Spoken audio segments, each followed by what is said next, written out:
সুপ্রিয় দর্শক বন্ধুরা, সবাইকে স্বাগত নতুন একটা ভিডিওতে। আশা করছি আপনারা সকলেই ভালো আছেন, আমি ভালো আছি।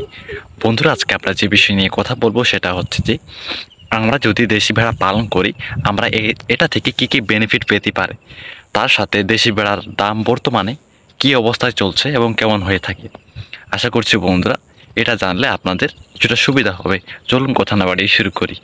দর্শক বন্ধুরা, আজকে আমরা যে বিষয় নিয়ে কথা বলবো সেটা হচ্ছে যে আমরা দেশি ভেড়া যদি পালন করি তাহলে এটা গ্রো হইতে কতটুকু সময় লাগে, তার সাথে এদের বাজার দর এবং সাধারণত এদের বাজার মূল্য কেমন হয়ে থাকে সেসব বিষয় নিয়ে আলোচনা করব।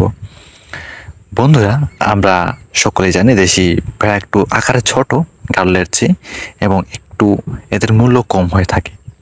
সো এদের গ্রো হইতে খুব অল্প সময়ে এরা খুব বেশি গ্রো হয়ে যায়। কিভাবে সেটা আপনারা একটু এক্সপ্লেইন করে তাহলে আপনারা বুঝতে পারবেন। আপনারা যে দেখেন গাড়ল বছরে একটি করে বাচ্চা দেয়, আর প্রতি বছর যদি একটা একটা করে বাচ্চা দেয় তাহলে সেটা গ্রো হইতে অনেক সময় লেগে যায়, সময়ের ব্যাপার আছে। কিন্তু আমরা যদি দেশি ভেড়া পালন করতে পারি তাহলে আমাদের গ্রো হইতে অতটা সময় লাগবে না। কারণ আমরা সকলে জানি যে দেশি ভেড়া বছরে 2বার বাচ্চা দেয়, আর যখন বাচ্চা দেয় প্রতিবারে 2টা করে দেয়।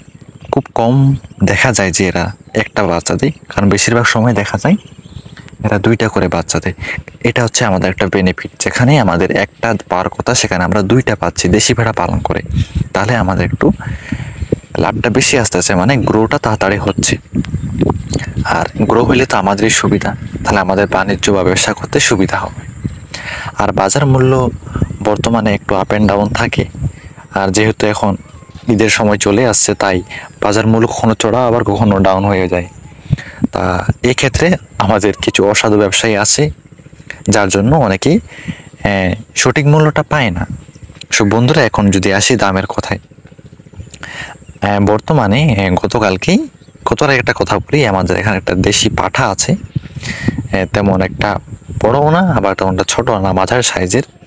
সো এই পাঠাটির দাম হয়েছে আপনার দেশি ভেড়ার পাঠা প্রায় 10,000 টাকার মতো পাঠার দাম। তাহলে বুঝতে পারতেছেন একটা পাঠার দাম আনুমানিক যদি স্বাস্থ্য ভালো হয়, মোটা সোটা হয়, হাইস 10, 12, 13, 14, 15,000 পর্যন্ত যাইতে পারে এভারেজ, বা এটা চেয়ে কম হইতে পারে। আর যদি ভেড়ি অর্থাৎ যারা প্রেগনেন্ট, যারা বাচ্চা দিই, তাদের দাম যদি ধরি, তাদের দাম হয়ে থাকে আপনার মিনিমাম 5, 6, 7,000 টাকা। এইভাবে তাদের দামটা চলে।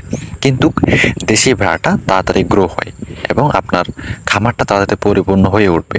আচ্ছা, প্রথমে না হয় আপনি দেশি ভেড়া দিয়ে খামার কোনো সমস্যা নেই, পরবর্তী আপনি গাড়ল ক্রয় করলেন, তারপরে আপনি গরু ক্রয় করলেন, এভাবে আপনি গ্রো করতে পারেন।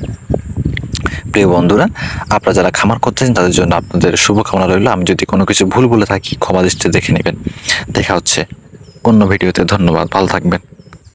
বন্ধুরা, এই ছোট্ট ভিডিওতে আপনার ভালো লেগে থাকে অবশ্যই আমাদের চ্যানেলটি সাবস্ক্রাইব করে পাশে থাকবেন এবং পাশে থাকা বেল আইকনটি ক্লিক করে রাখবেন, যাতে আমার আপলোড দেওয়া ভিডিও সর্বপ্রথমে আপনার কাছে গিয়ে পৌঁছায় এবং আপনি দেখতে পারেন এবং আপনি আপনার বন্ধুদের কাছে শেয়ার করতে পারেন। ভালো থাকবেন, সুস্থ থাকবেন এবং আপনার খামারের প্রতি শুভকামনা রইল। ধন্যবাদ।